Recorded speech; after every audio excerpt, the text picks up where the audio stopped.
Olá, bom dia, boa tarde, boa noite.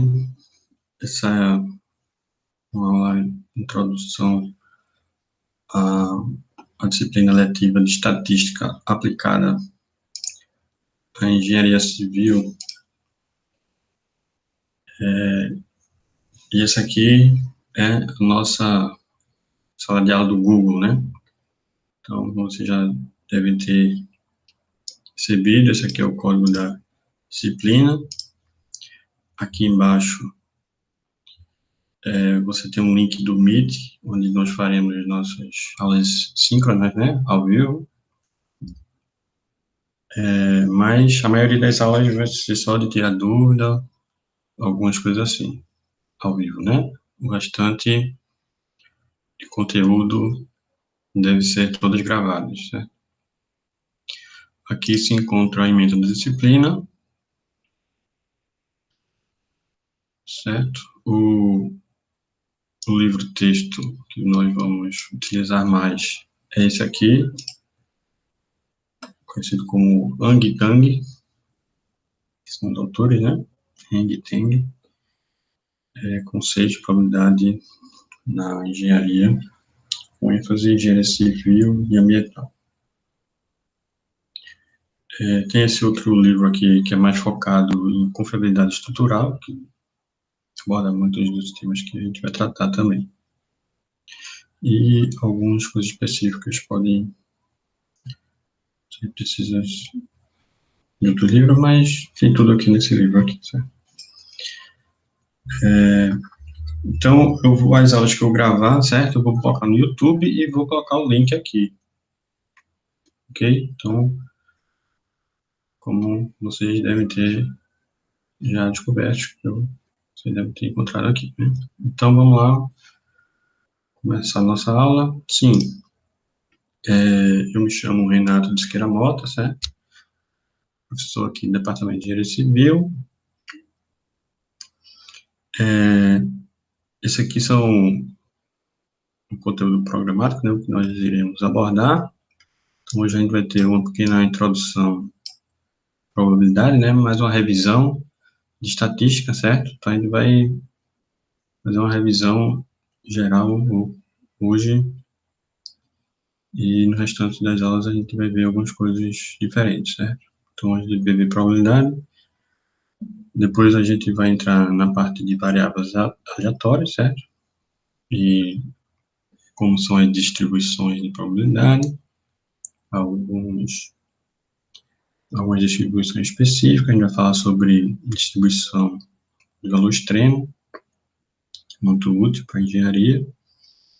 Depois a gente vai ver funções de variáveis aleatórias, né? Ou seja, também conhecido como propagação de certeza, certo? Você tem umas variáveis de uma função, elas são incertas, elas têm uma distribuição, então o resultado dessa função, ela também vai ter uma distribuição. Vamos ver como isso se comporta, certo? Depois a gente vai ver alguns métodos numéricos, né, com o uso do computador para calcular essa avaliação da distribuição das funções, por exemplo, na maioria das vezes depende de métodos numéricos, de simulações, baseado em simulações, que no caso é o método Monte Carlo, certo? E a gente vai ver alguns outros métodos também para que a gente chama de fit, né, a gente tem uma amostra, quer saber qual distribuição se adapta melhor àquela amostra, e a gente quer calcular os parâmetros de distribuição que, para se adaptar àquela amostra, tem alguns métodos específicos. Depois a gente vai entrar no item de confiabilidade. Confiabilidade é o inverso da probabilidade de falha, certo? Então, na verdade, a gente vai estar calculando aqui a probabilidade de falha relativa aos problemas de engenharia. A gente vai focar mais aqui na parte de engenharia estrutural. Ok? Então, vamos lá para a nossa introdução, certo?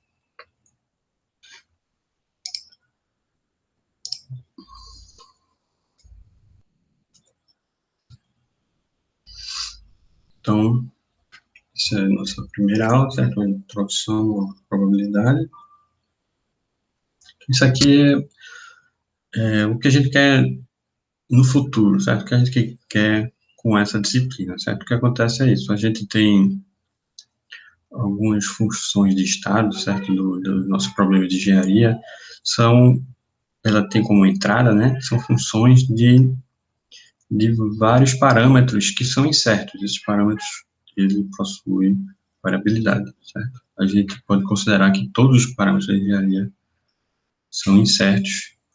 Mesmo que a gente tenha a medida dele, essa medida ela tem um erro, né? A gente viu lá em Física 3, se não me engano. Então, algumas incertezas são menores e podem ser desprezadas, outras não, né? Mas a maioria não, na verdade. Certo? E a gente quer saber como aquela função, como aquela equação, né? Aquele sistema se comporta com esses dados aleatórios. Então, ele vai ter um comportamento também aleatório, certo? Isso pode variar com o tempo, a gente, em geral, calcula para algum período de retorno, né? Por exemplo, uma barragem, a gente quer calcular para que ela aguente a cheia máxima de 50 anos. Então, você vai ter uma probabilidade, uma PDF, da cheia máxima de 50 anos. Então, a gente precisa se preocupar com o tempo, certo? A gente já embute esse tempo nessa cheia máxima. Ou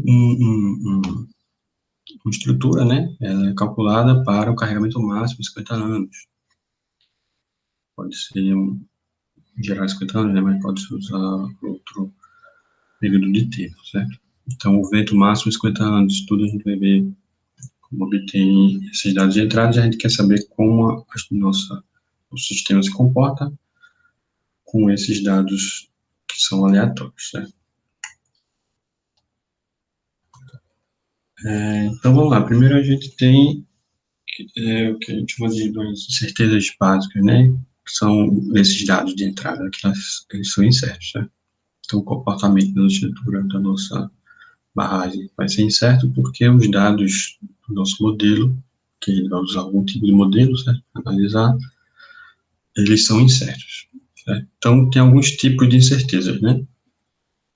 A gente tem certezas da natureza, por exemplo, uma madeira, né? Você vai fazer uma estrutura de madeira. A madeira é uma peça que a gente extrai da natureza e ela é o que é. E a gente não sabe como vai ser essa viga de madeira, por exemplo.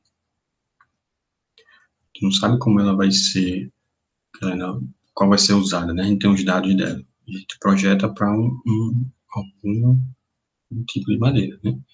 Mas esses tipos de madeira podem ter uma variação enorme, né? Outras coisas, certeza da natureza é vento, certo? A gente tem uma incidência cada vez maior de furacões no Brasil. Está prevendo, né, que isso vai aumentar muito. Então, são muitas incertezas relativas à natureza, certo? E a gente chama dessa certeza de certeza aleatória, porque são os valores, não é um valor fixo que a gente não sabe, é diferente. Simplesmente os valores, eles são aleatórios por si só, eles não são um valor fixo. E tem outras incertezas que a gente chama epistêmica, que na verdade reflete algum tipo de limitação nossa, ou aquilo que eu falei, né, que é uma coisa que a gente mediu, mas tem uma incerteza nessa medição. Outra coisa são os modelos matemáticos que a gente usa. Eles são aproximados, certo? Então, o erro dessa aproximação, ele é aleatório, a gente não sabe exatamente quanto vai ser o erro. Se soubesse, é só descontar o erro e a gente teria o resultado real. Então, o erro é aleatório devido à nossa limitação dos nossos modelos. Né? Às vezes, as estatísticas que a gente faz de um determinado parâmetro incerto é baseado em dados passados, né? Só que esses dados passados ainda eles são limitados, né? Então, a gente considera alguma incerteza devido à limitação dos dados disponíveis, certo? A gente tem também uma definição da própria restrição. Por exemplo, a gente tem Em laje, por exemplo, a gente tem um limite de flecha máxima, certo? Essa flecha máxima, na verdade, não é um limite da resistência, certo? Resistência da laje. É um limite que a gente chama de estado limite de serviço, né? É um limite que, se você atingir aquilo ou passar daquilo, isso pode acarretar em problemas na utilização daquele móvel, né? Por exemplo, o azulejo, eles podem se soltar, pode acumular água, enfim, algum, algum outro dano pode ocorrer. Então, mas qual é esse limite? Esse limite depende, na verdade, a norma estabelece um limite lá, mas esse limite, cada caso seria um caso diferente, dependendo do azulejo que você usar, se for maior ou menor, esse limite pode ser maior ou menor. Mas a gente define um limite fixo, mas esse limite, ele tem digamos assim, ele poderia ser variável, né? Então, ele tem uma indefinição, uma incerteza de quanto seria esse limite. Tem também erros grosseiros, né? Erros, erros humanos. Alguns desses erros a gente não considera porque a gente considera que existe algum órgão encarregado de fiscalizar esses projetos que erros muito grosseiros seriam filtrados, digamos, né? Que as próprias empresas, enfim. Mas outros erros grosseiros podem sim ser considerados. Tem outros erros, por exemplo, você vai fazer uma forma de uma viga, as dimensões exatas daquela forma não necessariamente é exatamente as dimensões do projeto, né? Você vai ter um erro aí da limitação da fabricação, né, no processo de fabricação, assim como a resistência do concreto, dependendo do processo de fabricação, a incerteza se maior ou menor. Então, tem grande parte das incertezas epistêmicas, né, que é por algum tipo de limitação, certo?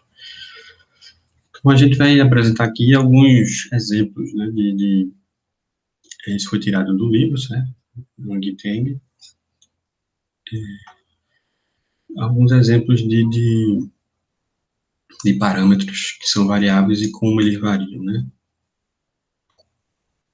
Então, o primeiro exemplo, em um determinado local, foi, foi registrado, certo? A intensidade da chuva ao longo máxima, ao longo de 28 anos.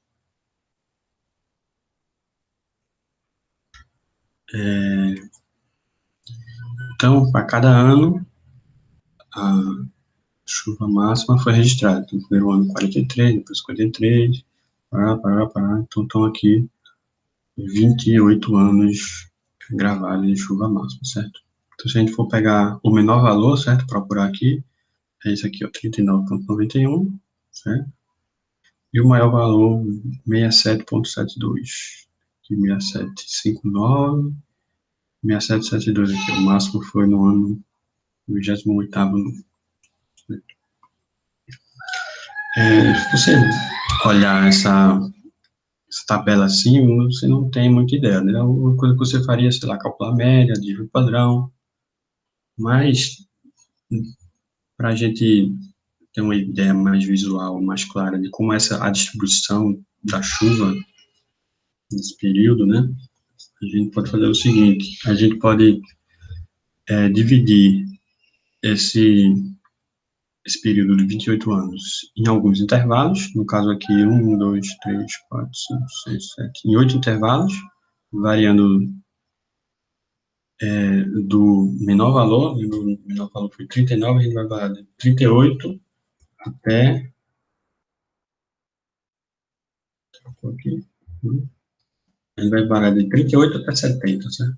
Um pouquinho menos, um pouquinho a mais, e a gente vai fazer intervalos de, de 4, certo? 4 unidades, no caso a unidade aqui inches, polegadas, certo? Polegadas de chuva, isso é quantidade de chuva na área, né?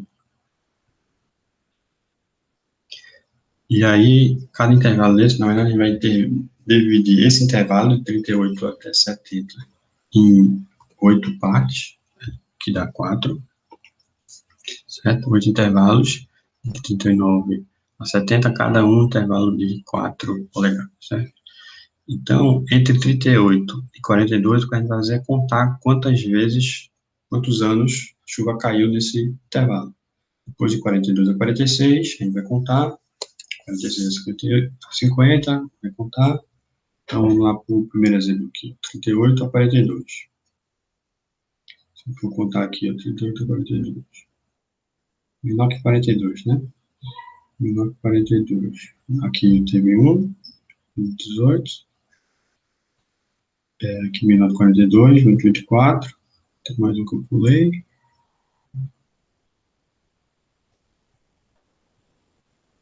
Esse aqui mil. Aqui 40. O ano em si não importa para a gente, certo? O que importa é a quantidade de vezes que ocorreu. No caso, foram 3 vezes, certo? 3 observações.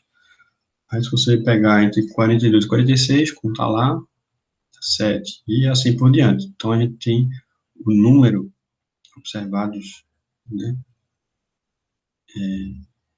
em cada intervalo desse, certo? Se a gente pegar esse número de eventos ocorridos, certo? Ou seja, de chuva nesse intervalo, foram 3, e dividir pelo total de observações, que foram 20, a gente tem uma frequência, certo? Que a gente vê que seria essa fração, né? 0,103. Então, seria aproximadamente 10%, né? Ou seja, 10% das vezes, nesses 29 anos, 10%, seria aproximadamente 3, 10% caiu nesse intervalo. No segundo intervalo, 24%. No terceiro, 17%, 17%, 10%, 10%, 3% e 7%. Então, se a gente somar essas porcentagens, tem que dar 100%, certo? Dependendo de como você aproximou, né, pode dar uma diferença. E a gente pode plotar. Esse é o gráfico, certo? Para cada intervalo de polegada de chuva, certo? A intensidade da chuva é o número de observações. Então, ó, entre 42 e 46 foram 7. Aqui foram 3, aqui foram 5, 5, que acho que é 3 também. 3, 3, 1, 2, certo? E aqui a porcentagem, é só pegar todos esses números aqui, dividir essa escala aqui por 29. Se eu dividir isso aqui por 29, multiplicar por 100, né, que eu tenho porcentagem aqui, e vou ter as porcentagens de cada intervalo desse. Isso aqui é o que a gente chama de histograma, certo? É o histograma da chuva nessa região. E é isso aqui que a gente utiliza para definir uma PDF da chuva nessa região aqui, por exemplo, certo? Se a gente pegar, dividir, tirar a densidade, ou seja, por exemplo, isso aqui eu peguei intervalos de 4, certo? Então, intervalo de 4, esse máximo deu 8, aliás, deu 7, deu essa cara aqui, essa cor. Se ao invés de intervalos de 4, eu tivesse pego intervalos de 8, ou seja, fosse de 32 a 46, isso seria um intervalo só, eu teria só 4 intervalos, o número de observações que teria nesse primeiro caso aqui seriam quantos? Seriam 8, 7, mais 3, 10. Nesse segundo intervalo seriam 5 mais 5, 10 também. Então veja que os valores mudam muito, né? E se eu fosse ver a probabilidade também, seria 10 sobre 29, daria mais de 30%. Então, como é que a gente faz para calcular um valor que ele não varie muito, que essa abscissa aqui, digamos, os valores aqui na vertical não varie tanto com esse intervalo, porque esse intervalo de 4 polegadas foi arbitrário, né? A gente dividiu em 8. Poderia ter dividido em 10 e mais e menos. quando a gente tem mais informações, a gente pode dividir em um intervalo maior para ter uma curva mais bonita, né? Uma variação. Mas nesse caso, não seria possível, mas enfim. Mas, de qualquer forma, esse intervalo é arbitrário. Então, o que a gente pode fazer é dividir esta probabilidade por este intervalo. Então, por exemplo, digamos que aqui tinha dado 25%, eu divido 25 por 4. Aí eu tenho o que a gente chama de densidade de probabilidade. Ou seja, esse valor aqui, que seria 25 por 4, digamos que eu pegar aqui esse valor aqui, digamos que isso aqui deu 4%, para ficar mais fácil. Nesse intervalo aqui entre 62 e 66, digamos que caiu 4 vezes, então, deu 4% das vezes. Se eu dividir esse 4 por 4, dá 1, seria 1% por polegada. Ou seja, nessa região aqui, a densidade de probabilidade é 1% por polegada. Ou seja, no intervalo de 1 polegada, seria 1%. No intervalo de 4 polegadas, 4%. É isso que a gente chama de densidade de probabilidade. No caso aqui, é chamado de função de frequência empírica, né? Ou PDF empírica, né?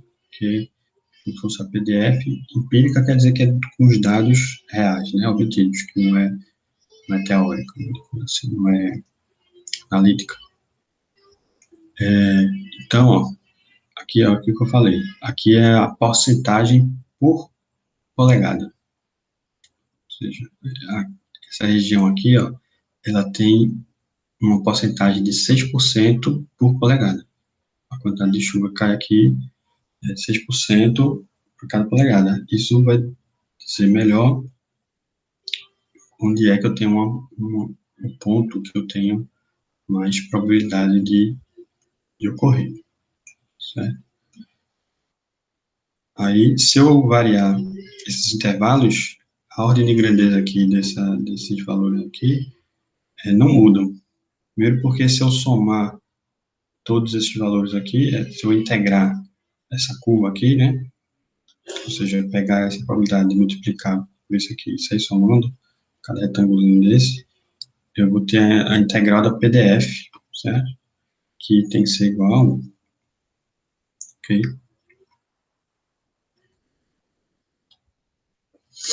Então, vamos ver algumas outras incertezas, né, que ocorrem na engenharia. Os clássicos, por exemplo, solo. Existe incerteza em relação ao solo é enorme, né? A gente faz alguns pontos de sondagem e tenta assumir para o resto da área toda. E mesmo assim, um ponto ao lado, que teria a mesma propriedade, certo? Solo, poderia apresentar tendências diferentes devido ao próprio método de obtenção desses valores. SPA. Então, aqui, por exemplo, para o mesmo solo, certo? Foi calculado isso foi com a amostra de solo, certo? Então, pegou uma amostra de solo. Isso aqui, book density, é uma estado de compressão triaxial, se não me engano, você calcula a variação do volume do solo para uma determinada pressão, igual nas três dimensões. Então, seria a pressão que você precisa, né, para reduzir o, o, o volume, né, o volume. Né? Então, para o mesmo solo, né, pegou várias amostras, calculou o teste e a avaliação, né, variou de 17, aqui o menor, né, até 23. Né? E isso aqui é o número de resultados em cada intervalo. É a mesma coisa que a gente está vendo. Estamos vendo aí que aquela história de considerar que tudo é discussão normal não parece tão verdade assim, né? Lógico, se quando eu aumento o número de amostras, né, o resultado tende a ficar mais claro, né? Aqui não tem um resultado suficiente para definir uma curva exata. Aqui, ó, o fator água-cimento de concreto. Então, existe um ensaio que ele faz de fluorescência microscópica para calcular que você coloca água no cimento, o cimento ele se hidrata, usa alguma parte para endurecer e outra parte sobra, né? E se evapora e fica vazio. Então, existe um teste que calcula o fator água-cimento em cada local no mesmo concreto. Então, isso aqui é a variação desse fator água-cimento, certo? Então, aqui o número de seções, né, desse mesmo concreto e o número de vezes que calculou em cada intervalo desses também que variou aqui de 0,37 até 0,5, a variação bem grande, né? A média aqui, ó, foi 0,42 e o padrão 0,02. Foram 522 casos. Esqueci de avisar também, mas eu estou em casa aqui, tenho duas crianças e vocês vão escutar umas vozinhas de crianças, vai ser normal, não tem muito o que fazer. E também está tendo uma obra no apartamento aqui do lado, também de vez em quando pode escutar um barulhinho, certo? Mas paciência.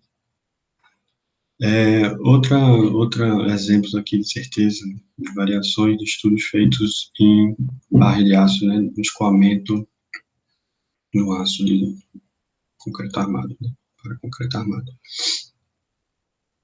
Então, o mesmo tipo de barra, fizeram 171 testes, né, que variam o diâmetro aqui das barras, né, e aí os resultados variam de 40 KSI a 64. E aqui, ó, o resultado foi dado em termos de fração, número de casos. Estou vendo aqui uma variação muito grande, né? De 40 até 60. Aqui, outro exemplo, tensão em solda, né? Tensão última em solda. Então, foram feitos várias soldas, digamos assim, iguais, e foi calculada a resistência dessa ligação. Aqui dá para ver que varia bastante, né? De 20 a 70, né?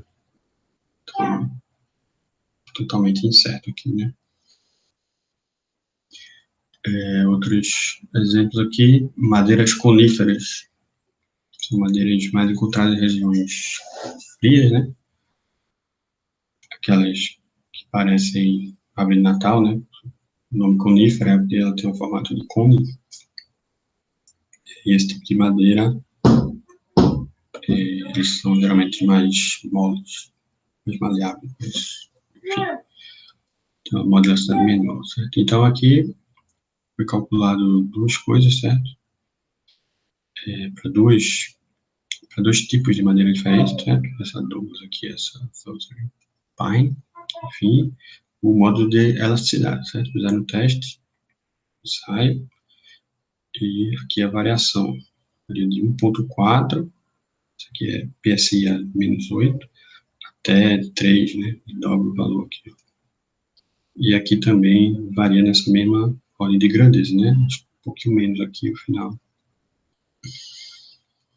Aqui, parede de alvenaria, cálculo do módulo de elasticidade dividido pela tensão compressiva máxima da resistência. E aqui também, em vários casos, dá para ver que em parede de alvenaria a resistência varia bastante, né? Mesmo variando aqui, sei lá, acho que aqui é 100 até 2000, né? Se pegar o miolo aqui, ó, eu diria que está entre 300 e 1300. É uma variação muito grande. Aqui outro exemplo, precisa de cooperação não confinada em arenito, uma fundação de pontos. Então, pegaram várias amostras desse arenito, certo? E calcularam essa resistência à compressão, não foi nada. E aqui é a frequência, né? Então, variou aqui, ó. O grosso aqui está entre 10 e 30, né? Uma variação gigante aqui, né? Mas deu resultados próximos de zero e resultados aqui próximos de 40. Isso aqui é uma aproximação normal, né? Utilizando uma média de desvio padrão. Aqui outros exemplos é a pressão do vento em edifícios durante o furacão. Isso aqui já está padronizado, né, em relação à média de desvio padrão. Isso aqui é quantas vezes o desvio padrão ele variou em relação à média. Então, eu calculo essa pressão, então, a gente tem uma tabela com várias equações, calculou a média, então pegou resultados menos a média, certo? Então, a média meio que vai para o zero, que está acima da média para cá, abaixo da média para cá, e dividir pelo desvio padrão. Então, como se fosse uma distribuição normal, padrão. Só que essa distribuição, e varia aqui ó, de menos 2 até 2 desvios padrões. Aqui ó, é a tensão durante um terremoto. Não lembro exatamente aonde, mas enfim, tem seus elementos devido ao terremoto. Isso aqui é a mesma coisa, né? Quantas calculou a média de padrão e pegou as tensões menos a média dividido pelo desvio padrão. Então a gente tem aqui quantos desvios padrões ele andou para um lado e para o outro aqui, né? E aqui o pico, né? O maior.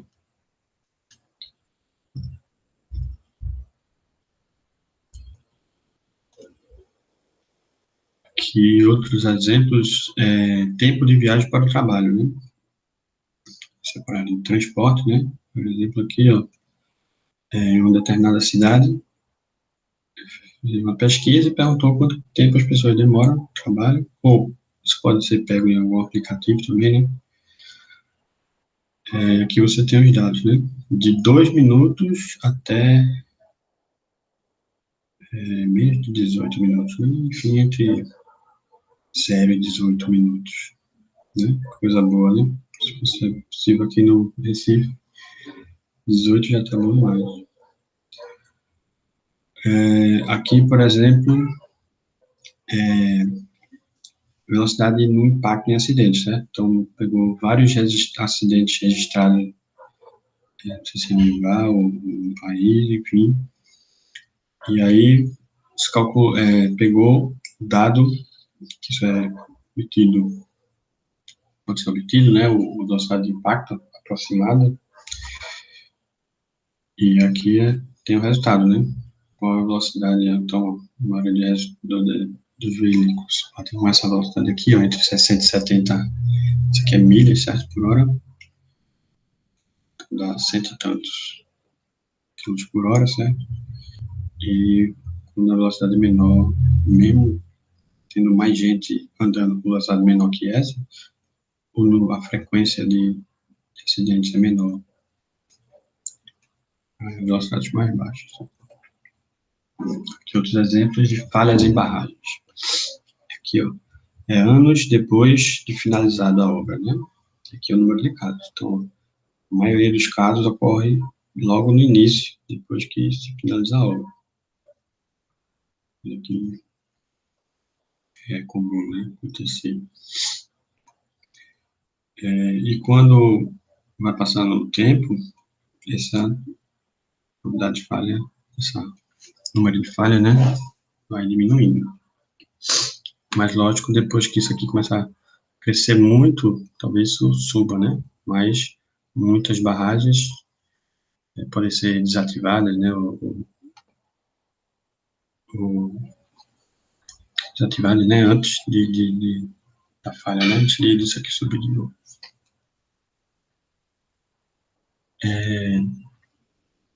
Isso aqui é o tamanho do buraco na determinada estrada, certo?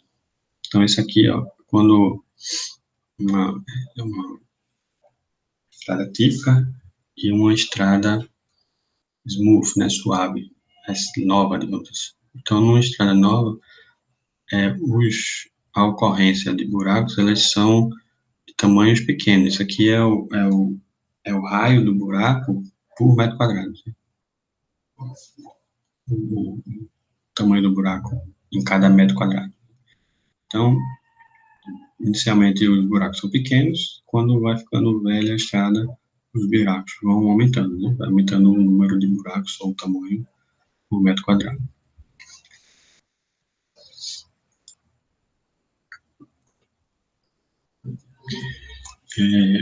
Tem alguns casos também de variáveis que a gente chama de correlacionadas, né? São variáveis que uma depende da outra. Elas têm, não necessariamente uma depende da outra, mas elas têm alguma coisa em comum, elas têm alguma dependência.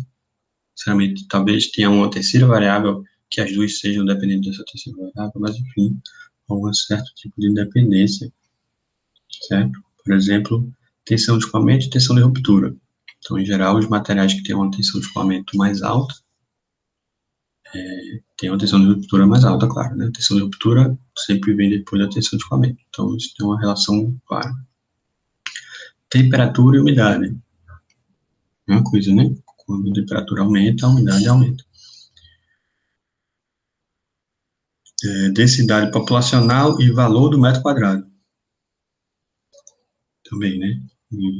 Isso também não é uma regra, certo? Correlação não quer dizer que é uma regra, quer dizer que existe uma tendência. Então, existe uma tendência de áreas com a densidade populacional maior, o valor do metro quadrado ser maior, né? Por exemplo, em capitais, em metrópoles, cidades grandes, o valor do metro quadrado é maior. Em locais pouco populosos, por exemplo, no interior, né?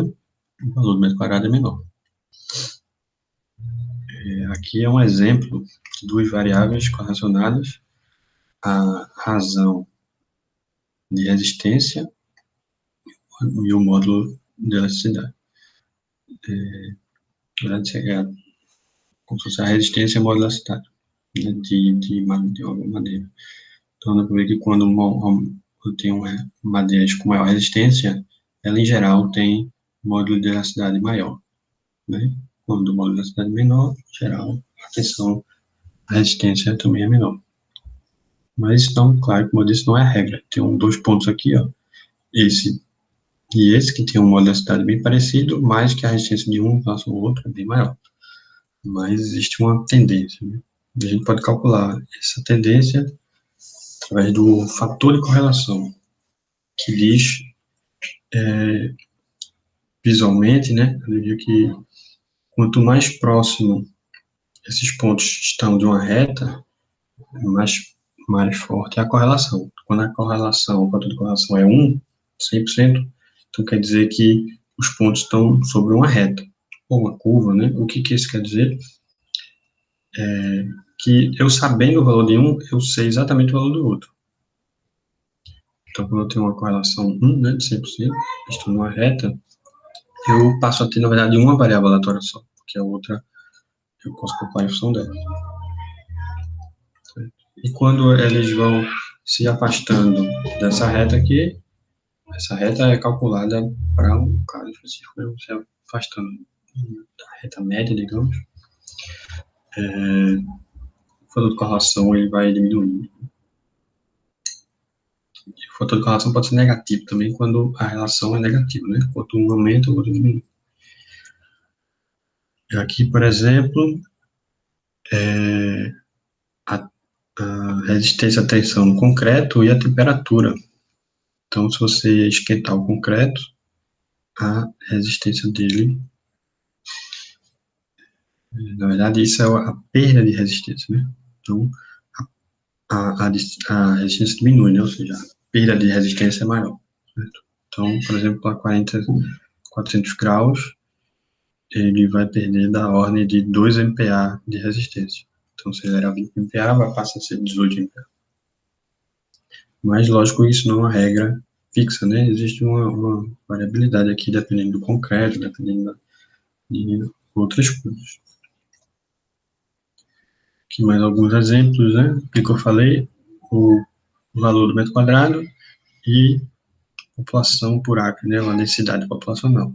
Então, não é a regra perfeita, mas dá para ver que quando eu tenho regiões com maior densidade, o valor, em geral, médio, né, aumenta o valor do metro quadrado, o valor da área, o valor comercial. Aqui, ó, em relação à velocidade do vento, certo? Observado e calculado. Então, é um experimento lá, se calculou a velocidade do vento, e fez o experimento e calculou o resultado real. Isso, a gente vai usar, não necessariamente isso, mas é porque na engenharia é muito comum a gente ter um modelo que a gente calcula, certo? E ter o dado real. O dado real não é exatamente o que a gente calcula, tem uma variabilidade, certo? Então, a gente considera essa variabilidade como sendo uma variável aleatória. E a gente tem como descorrelacionar essas variáveis aleatórias, é como se fosse uma mudança de coordenada. Imagine que agora você tem uma variável aleatória, é essa, que eu ia andando nesse sentido, e a outra é a dispersão, certo? Deixa eu ver mais para frente, né? Então, voltando para aquele primeiro exemplo lá, lembra? Chuva anual em determinada cidade. A gente pode calcular a média, como a gente falou, né? Só fazer o somatório de todas as chuvas e dividir pelo número de eventos, né? O número de tamanho da amostra que a gente chama, né? Então, a amostra de 28, faz o somatório, divide pelos 29, e por 29 eu tenho uma chuva média, né? Que seria 50 polegadas, que está aqui, ó. Aqui, na verdade. Veja que a média nem sempre é onde tem máximo, onde ocorreu a ocorrência máxima, né? O nome disso é a moda.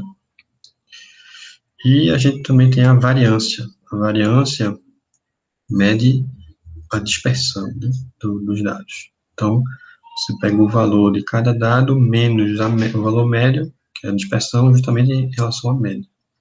Então, a gente pega essa distância, eleva ao quadrado, soma tudo, divide por 29, tira a média dessa dispersão, né, desse quadrado, aqui, ó, 57,34, essa unidade aqui é polegada ao quadrado, certo? Se a gente tirar a raiz disso, a gente tem um desvio padrão, certo? Então, no desvio padrão, no caso, ó, que é a raiz de 57,34 é 7,57. Então, ó, aqui está a média, 50,7 aproximadamente, e mais ou menos o desvio padrão. Vou pegar aqui menos 7 dá 42, 43 ponto alguma coisa, ponto 2. É mais ou menos por aqui, e somando, daria 58, alguma coisa, estaria por aqui, certo? Então, lembrando que quando eu tenho uma amostra limitada, esses meus dados, né, essa média, por exemplo, ela vai ter um erro, né? Se eu tivesse mais dados, essa média iria corrigir o dado real. Mas eu posso calcular a média desse erro, que ela é calculada aproximadamente, quer dizer, é calculado desse jeito aqui, o desvio padrão sobre a raiz do número de amostras.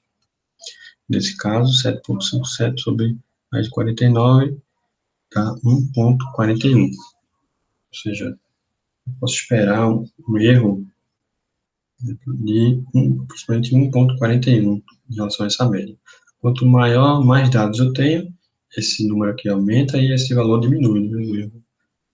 Esse erro esperado diminui, certo?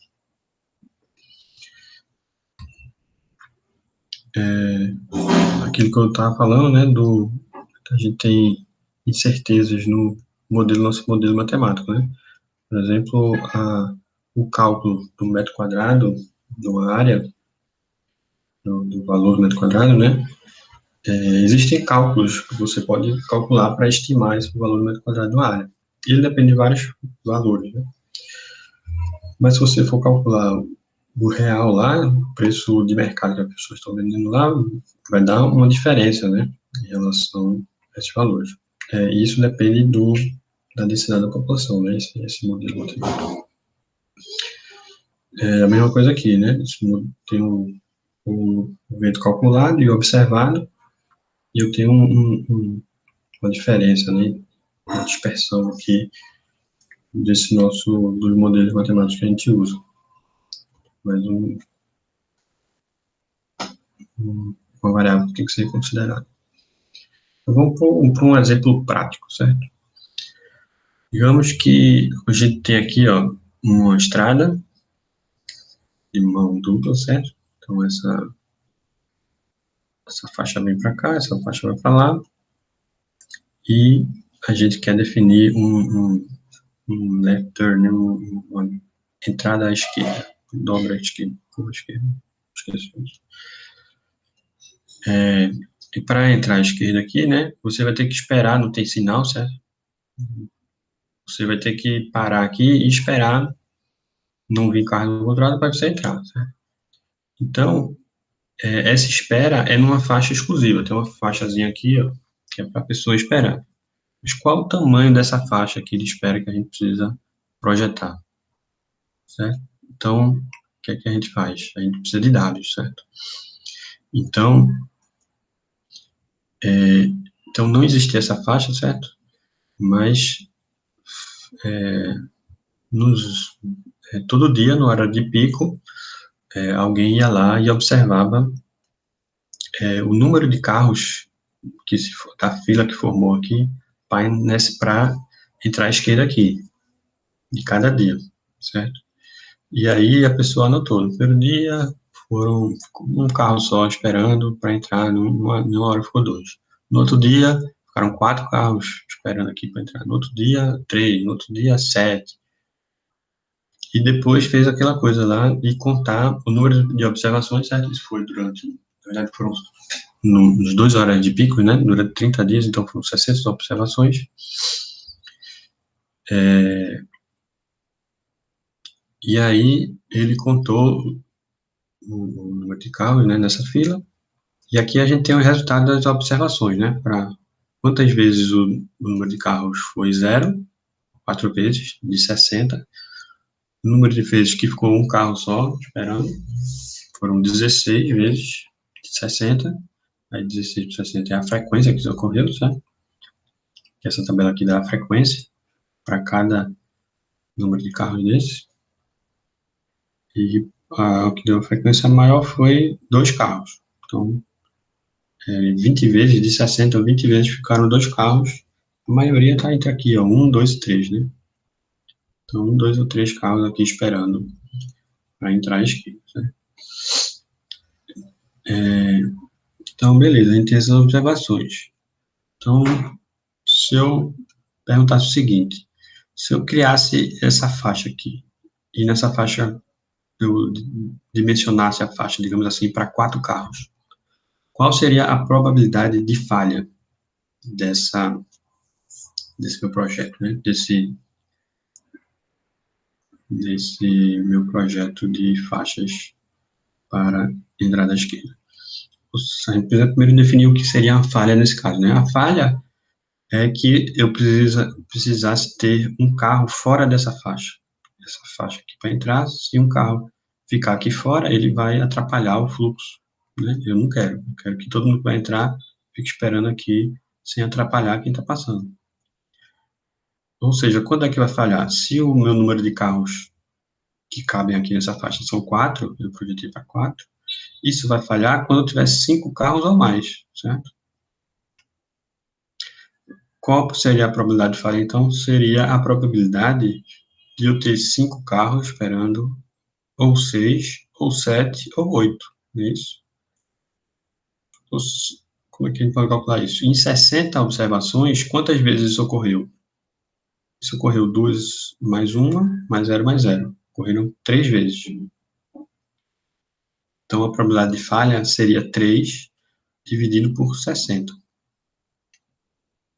Ou seria isso mais isso, né? A frequência de uma falha mais a outra falha, né? Que eu tenho essas 4 falhas, digamos assim. 3 sobre 60 dá 5%, certo? Outra questão que poderia ser levantada, né? Digamos que eu acho que eu não queira, essa passagem aqui é muito importante, eu não quero que 5% das vezes, isso, 5% dos horários de pico, né, que eu estou observando aqui, isso fique calmo aqui nessa outra parte. Então, eu quero que a probabilidade de falha seja de 1% ou menor, né? Qual seria o tamanho dessa faixa? Para que eu tenha apenas 1% de falha. Então, a gente pode ir aqui, ó, de trás para frente, vendo, a gente vai querer a menor faixa possível que atenda a isso, né? Então, se eu tiver 8 faixas, atende. Mas se eu tiver 7 faixas, também atende, porque eu não tive uma falha aqui, né? Como está dizendo. Se eu tiver 6 faixas, se eu tiver 5, né? Vai falhar quando eu tiver 6, né? Dependendo do número de carros que aqui é 5, quando tiver 6, vai falhar. Então, qual é a probabilidade, qual é a frequência da falha? Vai ser uma vez a cada 60, ou seja, uma vez por mês, né? Vai falhar. Mas a frequência da falha seria 1 por 60. 1 por 60 é maior que 1%. Concorda? 1% é 1 sobre 100. 1 sobre 60 é maior que 1. Então, o número tamanho da faixa que eu preciso é uma faixa que caiba 6 carros. Que aí a frequência de falha aqui seria 0. Então, se tivesse mais informações aqui, isso poderia mudar, né? Então, vamos lá, como é que a gente responderia essas questões, né? A primeira, L igual a 4. Qual é a probabilidade de falha? Ou seja, qual é a probabilidade de falhar? Qual é a probabilidade de x ser maior que 4? X é o número de carros, certo? Que eu ficou esperando. Quando esse x for maior que 4, eu vou ter uma falha. Então, a probabilidade de falha vai ser a probabilidade de x é aqui o número de carros, certo? É a minha variável, ser maior que 4. Geralmente a variável aleatória a gente chama de x maiúsculo, certo? Quer dizer, uma letra maiúscula, né? Qual é a probabilidade, e qual é a probabilidade de x ser maior que 4? São essas probabilidades aqui, são essas frequências. 2, 1, 0, 0. 2 por 60, mais 1 por 60, 3 por 60, que é 5%. A segunda questão, né? Qual é o comprimento que eu preciso para que a probabilidade de falha seja 1%? Então, a gente vai testando, né? Qual a probabilidade de x ser maior que 6? É 0, certo? Maior que 6 é 7 ou 8, é 0. Qual a probabilidade de x ser maior que 5? 1 sobre 60. 1 sobre 60 é 1,666, né? Que é maior que 1. Então, para eu ter uma probabilidade máxima de 1%, né? Isso aqui é uma probabilidade de 1%, mas na verdade ele dimensiona para um valor limite, né? Então, a gente quer ser conservativo, a gente precisa de uma probabilidade de falha menor que 1%, né? Então, isso seria L igual a 6, que a probabilidade de falha é x igual a maior que 6 é 0, né? Essas informações que a gente tem. Certo? Vamos para mais um exemplozinho aqui. Uma viga, certo? Simplesmente apoiada. Tem uma carga Q aqui. Tem um apoio aqui RA, um apoio RB. Aplica essa carga. Digamos que essa carga tem 100 kg. E ela pode estar em qualquer posição com a mesma probabilidade. Ou seja, essa posição aqui pode variar entre A e B com a mesma probabilidade. A gente chama disso de uma distribuição uniforme. Então, ela tem uma distribuição uniforme entre A e B, ela pode estar em qualquer posição aqui. Qual é a probabilidade de R ser menor que 50 kg? Então, se eu ter 100 kg aqui, o RA vai receber um pedaço, o RB vai receber outro. Quando essa carga estiver exatamente no meio, cada um vai receber 50, correto? 50 para cada lado. Se esse 100 estiver depois da metade, depois dos 5 metros, RB vai receber mais que 50 e RA menos que 50. Então, a probabilidade de RA ser menor que 50, é a mesma probabilidade dessa carga estar depois do 5, depois da metade. E qual é a probabilidade dela estar depois da metade? Já que é uma distribuição uniforme, eu tenho 50% de chance de estar desse lado e 50% de chance de estar do outro. Então, é 50% de chance. Entendeu? Então, a probabilidade de RA ser menor que 50 é 50%. Agora, qual é a probabilidade de RA ser maior que 80? Para isso, a gente precisa fazer uma continha, né?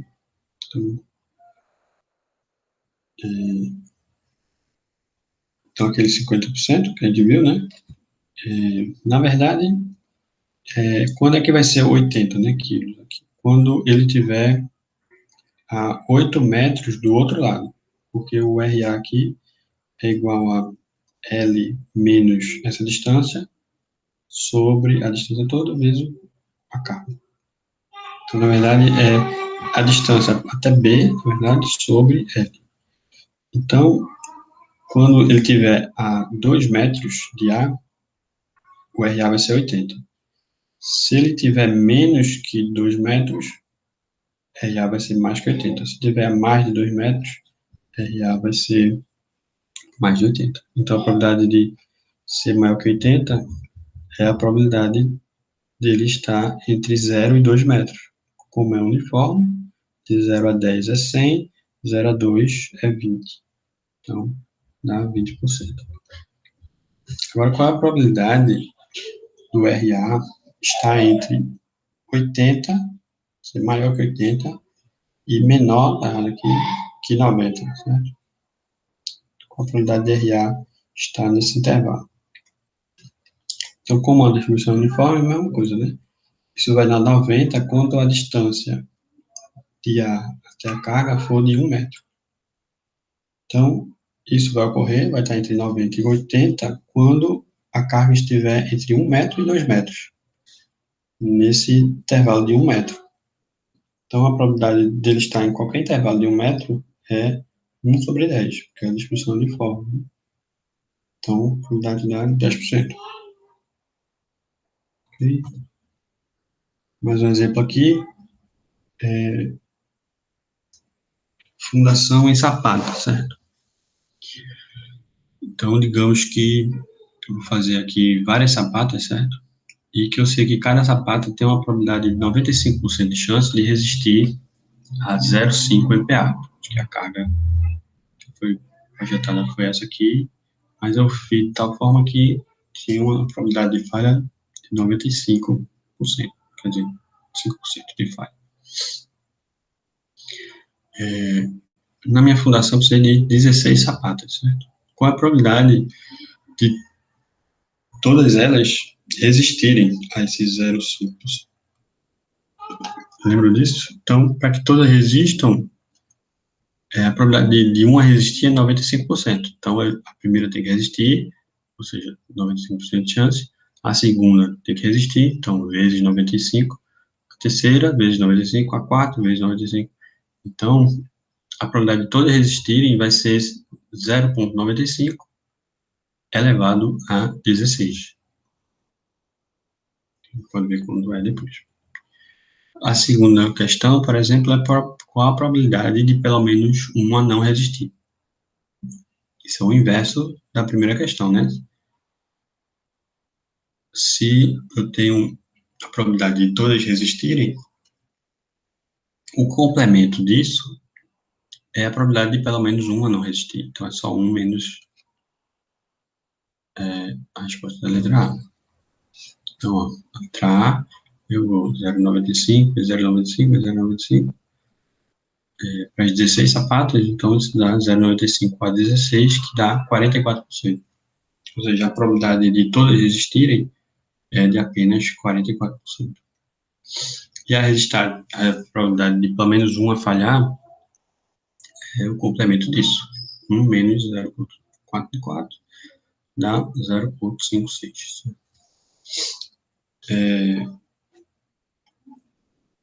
Isso a gente fez meio intuitivo, né? Mas tudo isso, essas probabilidades, né? A probabilidade está aqui, está entre uma coisa e outra.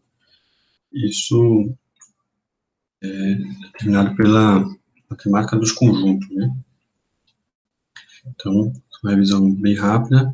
A gente tem esse símbolo aqui, ó, de união, esse aqui é interseção, esse aqui é contém, esse é contido, e esse é barra, que a gente vai usar é chapéu, é o complemento de é.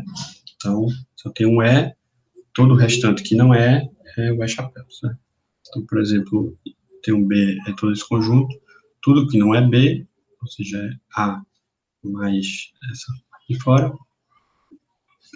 com a união da parte de fora, é o B chapéu, certo? A interseção entre A e B é isso aqui, a união entre A e B é essas duas partes. Se eu pegar o todo e fizer a interseção entre A e B, dá essa parte de fora, certo? Tem algumas regras, né? A regra associativa, por exemplo, a união de A, B e C, certo? Que é tudo isso aqui, certo? É igual a união de A e B, B e C.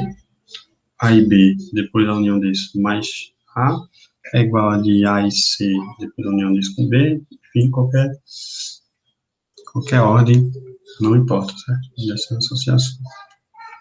E temos as regras distributivas. Então, mais geralmente é quando eu tenho união, né?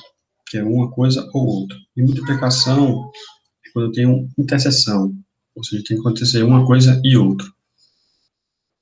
Então, se eu pegar a união de A e B, né, que é essa parte toda aqui, menos C, quer dizer, tem uma pequena parte com C, e fizer a interseção disso com C, certo? Ou seja, A e B, dá isso aqui tudinho, por interseção com C, dá essa parte aqui, ó. É isso e isso aqui. Tudo que corta C aqui, tudo que não é só C. Isso é igual à união da interseção entre A e B, ou seja, entre A e C e B e C. Então, interseção de A e C, união B e C, é igual a união da A e B, interseção C. E a regra da associativa pode ser considerada a regra da adição, que faz a ordem da adição, e a distributiva como a regra da multiplicação, né? Tem A mais B vezes C igual a BC mais B vezes C. Mas é só para lembrar da regra, não somente. Isso tem validade, né? Vou para um problema aqui. Na verdade, eu vou dar uma paradinha agora e vou gravar outro vídeo depois, dando seguimento, porque eu tenho alguns exemplos aqui, para não ficar tão cansativo, tá ok? Então, até a continuação em breve. Vou parar aqui.